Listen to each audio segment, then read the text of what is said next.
Anton Balwa, this is Nino, a Denature Alcohol Gun, an airsoft enthusiast, and direct distributor of Lifestyles PH. So, bago na simulan ng panibagong mainit-init na episode sa remake, ilang shoutouts na naman po ang ilalatala sa screen. So, you know what to do. Sit back, relax, and enjoy the show. God bless.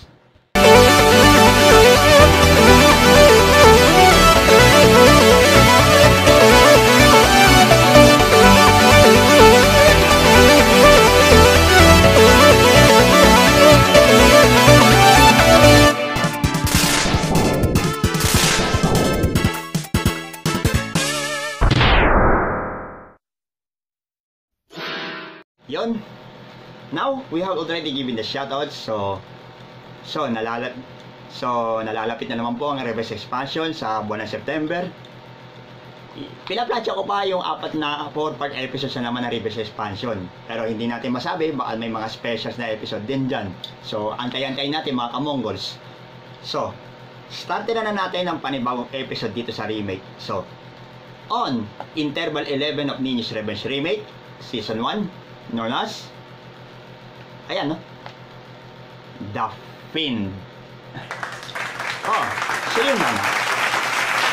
Alam mo ba't yung tinatawag na, ba't pinangarap at pinangamagatan na The Fiend? Kasi hango ito doon sa ano ni Bray Wyatt, The Fiend. Yung medyo nakakatakot na itsurang pagmumuha katulad ng mga taga-sanlibutan na mahilig mangusga ng kapwa o something. O ito, laruin na natin to ang panibago nating episode sa remake. So ito,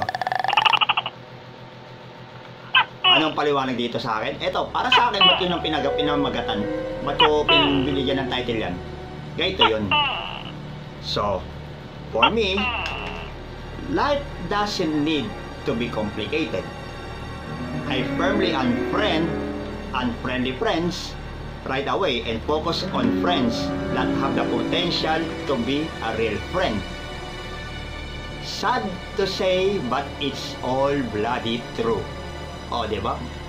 Masakit pero may katotohanan talaga yan, sinabi yan. Eto, kung sino pa yung mga totoong taong nag-o-offer ng real friendship at handang tumulong sa panahon ng kagipitan at matapang na nagtatanggol at pumoprotekta sa kaibigan niya pag sinisiraan, sila pa yung kadalasan nabibiktima ng tinatawag nating backstabbing. O ano yan? Backstabbing bastards, di ba? So ito, backstabbing, kaplastikan at paninira ng walang katotohanan. Kagaya ng mga pendeho sa area na to na ewan ko. What kind of demon is these people anyway? Pero, I always trust to God for this kind of situation. This is a kind of precarious situation. Pagdating sa ganyan, nagtitiwala lang po ako kay Lord. Siyempre, ba't si Lord na lang pinagkatiwalaan ko? Kasi wala na akong kaampi sa mundong ito eh. Sa totoo lang eh. So ito, bago natin simulan, ito, malaking muna tayo. Thank you Lord, at di niyo po ako pinabayaan. Although that these demons might inflict damage on me sometimes, pero mas lalo ninyo po ako pinalakas, kaya naging mabilis ako makarecover at sinanay niyo po ako at patuloy na humahasa na dumipesa para makailag. Salamat po Panginoon sa lahat ng mga biyayang pinagkaloob niyo sa akin at sa biyayang pagkaloob niyo pa lang. Patawarin nawa ako sa mga nagawang kasalanan at iligtas niyo po ako sa anumang uri. Iligtas niyo po kami sa anumang uri ng kapahamakan, kasamaan at kasalanan ng ginagawa ng taga-sanlibutan ito. Kaya na pong bahala sa aming Panginoon. Igay niyo po kami sa panibago namin episode sa remake at lahat ng mga pangarap namin inyo pong matupad. Manguna po kayo sa amin at napapasalamat po ako sa inyo sa pangalan ni Jesus na aking tagapagligtas. Amen. Yun. So, ano pa bang hinihintay natin? Christmas? Di bakbakan na natin ang panibagong episode dito sa remake. Eto. So, kaya tinawag natin The Fiend kasi Marami nang ganyan sa paligid, mga kapatid. O ito. Be careful of unfriendly friends. O yan, di ba? Totoo, di ba? So ito, life is full of unfriendly friends. So some people did not die when the arrow or bullets are in their head or chest. They died when they saw who threw the arrow or who shot them. Diba? Kasi doon nila yung mapapalo pang sinong gumawa, talagang mamamatay na yun. Kaya doon pa lang, madali ko na napalo at nakakaamoy na ako ng peligro eh. Kaya alam ko lang naman yan eh. Kasi sasabihin ko sa inyo to, am I not only aware about their wickedness, I engineered it. Hindi lang ako nag-iingat sa anumang klaseng kasama ng binabato sa atin ng mga taga-sanlibutan na to. Matagal ko na yan pinagandaan. Kaya sabi nga ng Panginoon, huwag daw tayong matakot kasi kung dinaig na niya ang sanlibutan, madadaig din natin yung mga yan at huwag tayo susunod sa agos. Kundi sa kalooban ng Diyos dapat tayo sumunod. Hindi sa mga yan. Ayan. So, startin na natin. So, here are the 12 signs of unfriendly friends that will be tackled on you. So, listen if you have ears. Eto. Number 1 is unfriendly friends plot against you at night and laugh with you in the morning. They smile a lot and act nice to you, but really, they are talking and gossiping behind your six. Ayan, kagaya yan. Kunwari, maraming beses na ako na naramdaman dyan sa mga ganyan, tungkol sa mga tao sa paligid. Oh, baka sinasabi nyo, naninindot na naman ako. Hoy, alam mo pag sinabi, ang tamaan siya guilty? Oh, kaya nga meron daw na tiyatawag na guilty conscience eh. So ito. So ibig sabihin nun, kayo mga putok sa buong pindeho kayo, kunwari mabait kayo sa isang tao, pero pag nakatalikod, putaragis kayo, kung ano-anong ginagawa nyo yung pagiging ginagamit nyo na yung pinag-aralan nyo na course na Marites, tsaka Marites major in Tollits, parang ganun. Master of Arts in relaying information through exaggerated storytelling. Major in tactical operation on laying information through storytelling. Ayan. Yes, yeah. Marites ang course, major in Tollits. Ayan, gawain nyo kasi yan eh. So, ito. Hindi maganda yung gagawin mo na magiging mabait ka sa kapwa mo. Pagkatalikod, babackstabin mo na yan. Aba.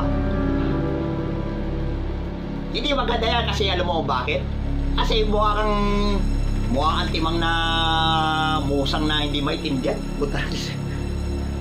Basta hindi maganda yan.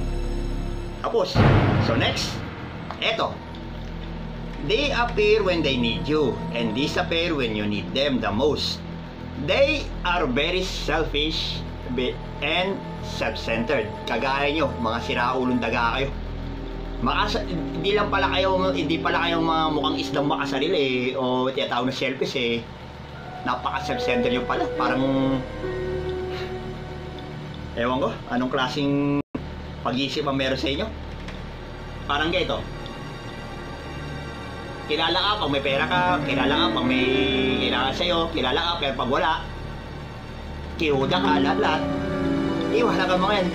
Ang dami kong kilala mga ganyan. Ang sarap nilang ang sarap nilang ipalo tong pellet niya sa mukha eh. So, ibig sabihin, huwag nilang uugali ng ganyan na yung mga unwanted na toxic na kaadikan, nakaplastikan, lahat ng katarantado ginagawa sa kapwa. Hindi maganda yan. Tapos, next, ayan. Your success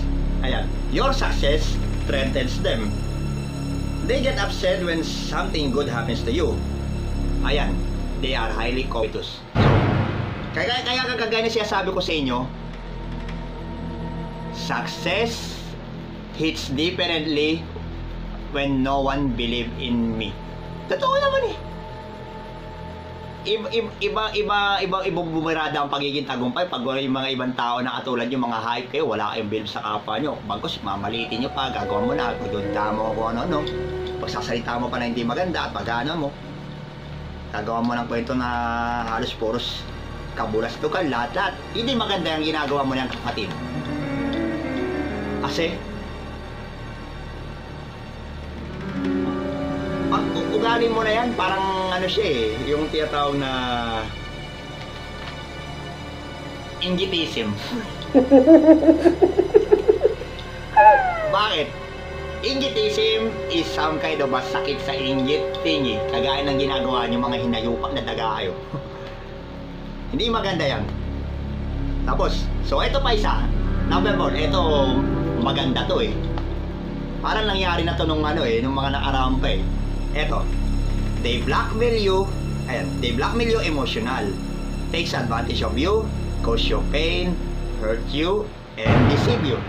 Kagaya ng mga diputang, ito mga putaragis na to, mga taga sa libutan na ano eh, yung mga medyo pag naandira sila ng ano, gagawa na hindi maganda. Tapos pag hindi sila nasusunod, so konting ano, parang, ewan ko, may sinasabi daw, hindi ako magsusunod, patay, gago ka. Anong karapatan mo mang magbanta, mag-blackmail ng mga taong katulad ko? Hindi lang sa akin, pati sa ibang tao, ginagawa mo ng puros kasinungalingan, mga tarantado kayo. Hoy, for your information, kayong mga putok sa buong pindeho kayo, tamaan sana kayo ng kidlat bago nyo sirain ang buhay ko.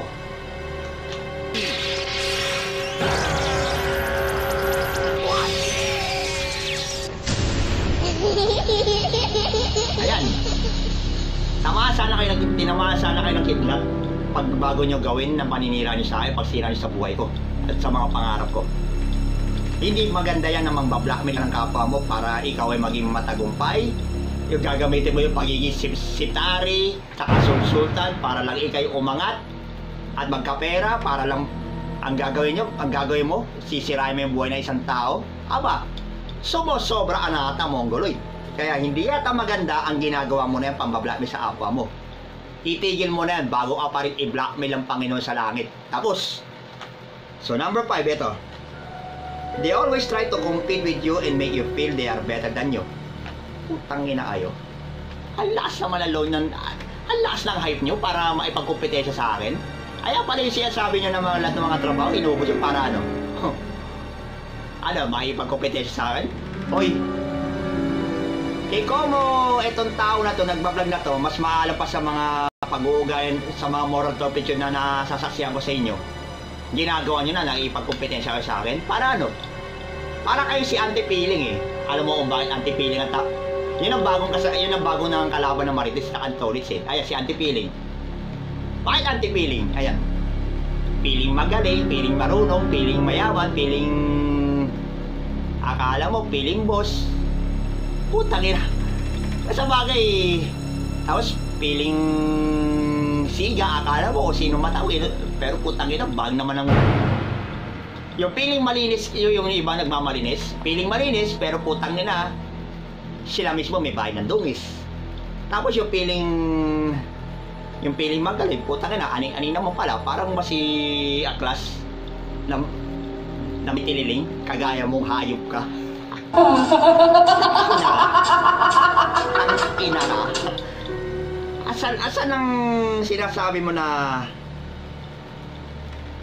dapat parang sasabihin mo, kulay sabihin mo, kaya ko tumbasa, kaya mo tapatan, kaya lahat ng mga ginagawa mo na ganyan, kaya mo tapatan ng galing ng isang taong katulad ni Ninyo, gano'n.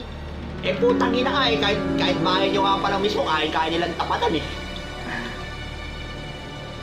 Basta hindi pa rin maganda maipagkompetensya kayo sa apa nyo. Kasi pare-pares naman tayo na empleyado, unang-una, at pare-pares tayo na may pagkain na hinahanda sa lamesa. So, hindi pa rin maganda ang ginagawa mo na yan. Tapos, so, next is, number 6 is ito. They always criticize you negatively. They constantly point out all the negative things about your life. They don't see anything good about you. Kagaya nyo, mga putang ina kayong gago, mga putok sa buong pindeho kayo. Na Kung maniner mo ka, ito, sasabihin ko sa'yo ha, bago nyo ako pagsabihan, fuck you, ay adjust mo muna yung panga mo. Akala mo siguro kayo mga putok sa buong pindeo kayo, kung maapang criticize kayo, kung maapang musga kayo ng kapwa mo, tapos ipopomabulan mga negative na bagay laban sa akin, pati sa iba, mga siraulong daga kayo. Ano bang karapatan nyo gawin sa kapwa nyo na yan? Anong karapatan nyo? Na manghusga, mang-criticize, lahat? At wala ka na rin nakikitang mabuti sa kapwa mo. Sasabi mo, puros kasamaan kasi kayo, mga putaragis kayo, nabulaga na kayo ng kasamaan. Sa pag-iisip nyo, hindi lang sa pag-iisip, putaragis kayo, mga ubod kayo ng ulyanin. Tama ba ako? Mali sila. So, ibig sabihin nun, this means hindi maganda ang maging yung tinatawag na the art critic eh. Parang pura loka bega eh. Sasabihin mo critic, puta. Bago mo tignan ang pagkaamali ng iba, tignan mo muna yung sarili mo pagkaamali bago ang manghusga ng anong apa mo. Tapos, so, may kasunod pa dito. Ito, mas malala pa to sa malala na pag-iisip na katulad putangin ng kalabang ko dati sa nung high school eh. Ito. They discredit you and doubt everything you say or do. So, they hold you in low moral or esteem and spread lies about you. Kayo mismo ang mga pathological liar kayo eh. Hindi ba? So, ito. Ito pa isa. Ito ba mas malala? They lack faith in you and belittle your achievements. Anong klaseng pag-iisip ng mga ginagawa mo po ng daga kayo? Asa ng hustisya dyan sa mga pinaggagawa niyo sa apa nyo na yan? Partikular na sa akin at hindi lang sa akin, pati sa mga ibang tao. Alam mo, kung kami mismo na mga individuo, tinawag mo kami mga mental highness. So, yung nagsabing mental highness na yan, yung labas sa amin, sa apa, yung mga tao nagsasabi ng ganyan, sila yun. Di ba? There's an old saying, the doer and the receiver are both sinners. Diba? Agreed? Good. So, ibig sabihin, mali pa rin ang ginagawa mo. Tapos, so number 8, eto, they are not consistent. You cannot depend or rely on them. They are not trustworthy. Totoo. Kahit sa workplace ko, kahit sa man lugar, kahit sa bang lubalop ng impyerno, hindi ako nakikihalubilo.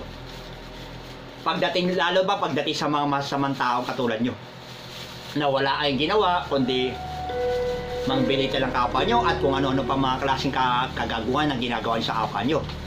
Kung ganyan din lang ang pinagkagawa mo sa buhay nyo, mga putaragis kayo, utak nyo, kasi yung kitid lamang ng hibla ng buhok ang pag-iisip mo. So, in other words, utak mo may ubo.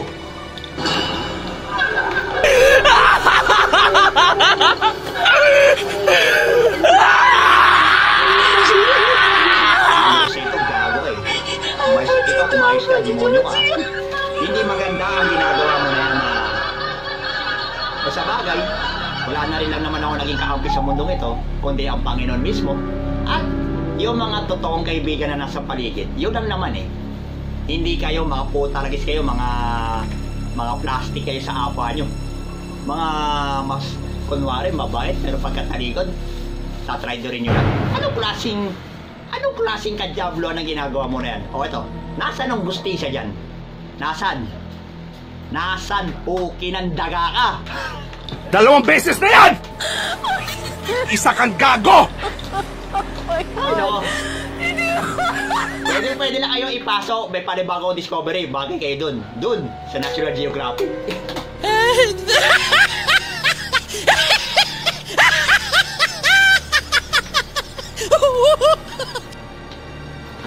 Akala mo naipagtawanan ako sa inyo, mga sinaulong daga kayo, kung makapangahusga kayo ng kapwa nyo. Akala nyo wala kayong bakit pagkaamali. Pues, para sabihin ko sa inyo, may pagkaamali rin kayo. At wala sino mas sa inyo ang may karapatan na magsalita sa akin o gumawa ng masama. Tandaan mo yan. Tapos, so ito, may sunod pa. Unfriendly friends don't feel bad or remorse when they hurt you. They never apologize, rather they are judgmental. Always feeling that they are right. Oh, putay na, eto. Ika nga sinyo eh, tamang-tama. Meron kang tamang-tama. Alam mo ba kung wala ka na bang ginawang tama, wala ka na bang magawang tama sa buhay mo? Bukod pa sa tama mo, tama na, bakit tamaan ka? Pili mo, ikaw wala ka nararamdaman na pagsisisi dahil nakasakit ka ng damdamin ng iba? Pati sa akin, pati sa lahat ng mga ibang tao sa paligid na sinaktan mo? Wala ka na rin nararamdaman na remorse? O sabihin na lang natin, wala ka nararamdaman na medyo you don't even feel bad or remorse or something na talaga sinaktan mo ang damdamin ng isang tao katulad ng nangyari sa akin ng mga nakaraan pa dahil sa agagawan nyo, mga tarantado kayo. Ulitin ko sa'yo, hindi pa rin maganda ang ginagawa mo na yan kasi besides sa utak mo may ubo at may mas maitim pa pala sa ibla ng buhok yung ano mo yung utak mo alam mo kung bakit? Anong mas maitim pa dyan sa ibla ng buhok? Utak lang nung kaasing hinayupa ka eh. Utak lang nung ka eh. Alam mo ba ibig sabihin nun? Ganyan ang pag-iisip mo kaya ginagawa mo mga mang-dedegrade ka ng kapwa mo. So hindi maganda yan. Tapos huwag nyo nang gagawin yan. O eto pang masaklap. Eto sunod. They rejoice when something bad happens to you. Your pain gives them joy. Aba, napakagago mo naman siguro para tawanan mo yung mga sakit na pinagdaanan ko. Tatawanan nyo lang? Anong klaseng kadyablo lang pumasok sa isipan mo? Aber? At saka ano bang karapatan mo para pagtawanan ng isang tao na nagdusa dahil sa sinasabi mo may pagkaamali, lahat na pasasad dahil sa katawanan mo? Hoy! Tanda mo! Lahat ng mga nagsisitawa nang dahil sa kasama nila, siya rin tumatangis, tanda mo yan. At lahat ng mga tumatangis na partikular sa amin, ay siya rin tatawa. Siya rin ang, in other words, nasa amin ang huling halakhak. Mananaig pa rin ang kabutihan. At hindi, kailanman mananaig ang kasamaan mo. Dahil ang Diyos na mismo nakakita lahat ng kabuktutan mo. Tapos, so ito pa. They will never patronize you even if you save the secrets to long life and prosperity. All because of envy and jealousy. Puta. Wala akong pakialam kung sumama kayo sa akin o ano. Kung sumama kayo sa akin o hindi. Ang pinaka-ayoko lang sa inyo yung gumagawa kayo na hindi maganda sa kapwa. Wala akong pake kung kahit wala akong pake kung bumili man kayo sa akin lahat ng mga secrets para sa long life na tinatawag natin, lahat para sa live better everyday. Wala akong pake kung bumili man kayo ng hindi. Pero ang concern ko na sa inyo, mga siraulo kayong daga kayo,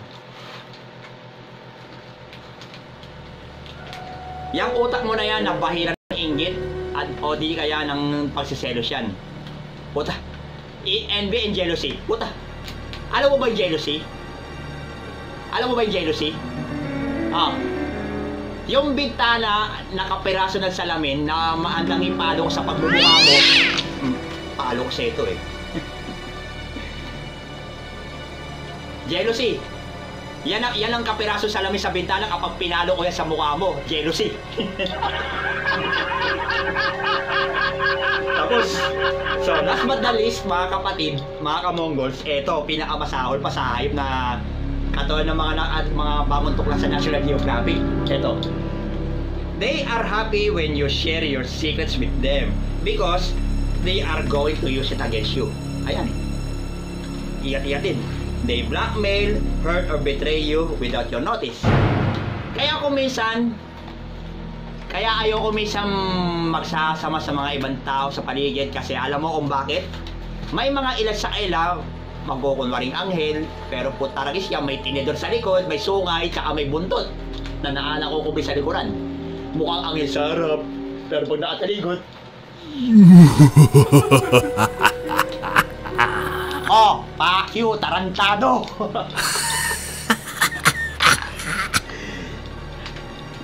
Puta na, ano sinasabi ko eh? Ano ba yung sinasabi mo na plano mo sirain ang buhay ko, sira ulo? Isirain mo, magsusumbong ka para sirain mo ang buhay ko? Aba, kapag ginawa mo ang bagay na yan, tanda mo, wala ka nang pinagkaiba sa taong ginawa mo ng masama. O sasabihin mo, alam mo palang baliw yung tao yan, ba't yung pinatuloy? O sino sa atin ang baliw ngayon? Sino mas baliw sa atin ngayon? Alam nyo palang mayabang ang tao to tapos yayabangan nyo. O sino kaya sa atin dalawang mas mayabang sa atin ngayon?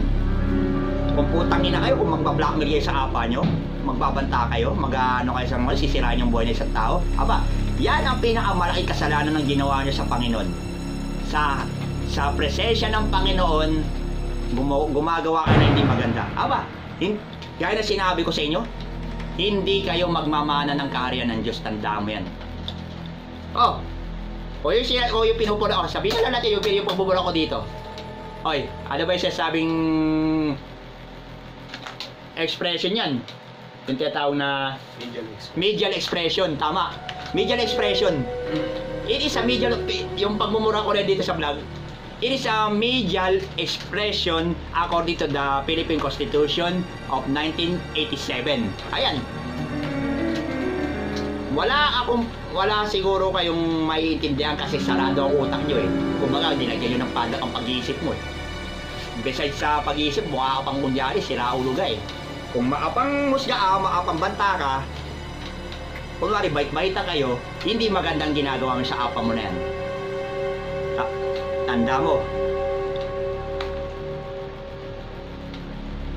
Sa ginawa mo na yan, yung karma na yan, ang babalik sa'yo.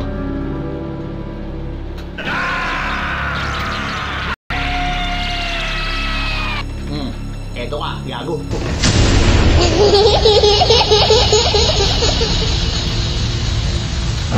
Yan ang nagtatapos sa 12 signs of unfriendly friends dito sa remake. Ito, sometimes your problem is not their own problem. Ito, your actual problem is the person you tell your problem. Ayan. The heart is very deceitful above all things and desperately wicked. Who can know about it? Siyempre, ang Panginoon na mismo nakakaalam na lahat ng mga kabuktutan ng pag-iisip at dara sa puso ng isang tao kapag ito gumagawa ng hindi maganda sa kapwa. So, mga kapatid, sa 12 binanggit ko nito, huwag niyong gagayahin.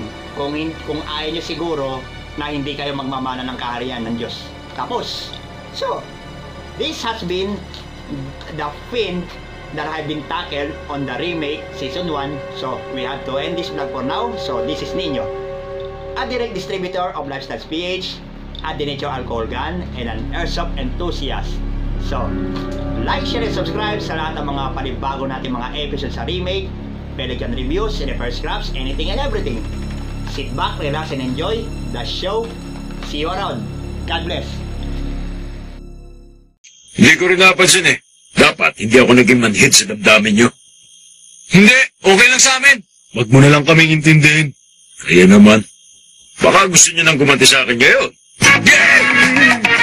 Ito, libre-libre. Nakabaladra na mukha ko. Sige na, para naman matupad ang pangarap nyo. Promise, hindi ako gagante.